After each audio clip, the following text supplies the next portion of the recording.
Hello, it's Alan again. I'm going to talk about science and the way that the dark factions have totally lied to about science and controlled science throughout the universities and the schools and colleges. They've been controlling it since probably the 1880s. They started to take over the universities and produce a false narrative because they didn't want to talk about the ether. They didn't want to talk about real science.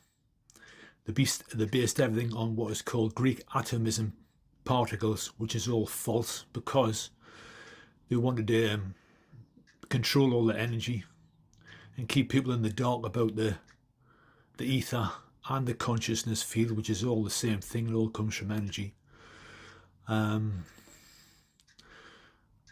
They destroyed Nikola Tesla's inventions. Nikola Tesla had free energy basically sorted in 1903 in Long Island, New York.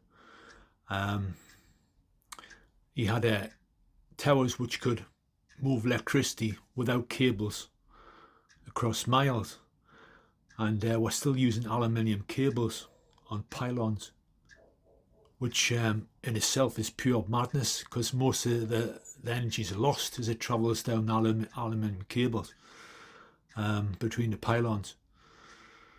They use aluminium because it's cheaper than using the copper, because coppers are expensive. So you use copper locally and use aluminium for long distances between the pylons. Well, we're doing UK, and it's nuts.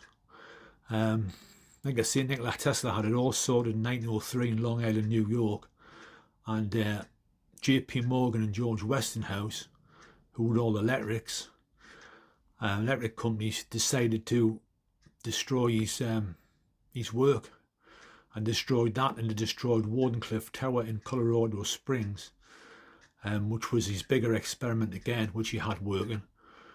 And so people wouldn't find out how free energy worked and how the ether system worked. All the main scientists who have actually added anything to history in the universities and anything to electrical items all believed in the ether between 1880 and 1910, and they all were on the same page. Nikola Tesla was one of them.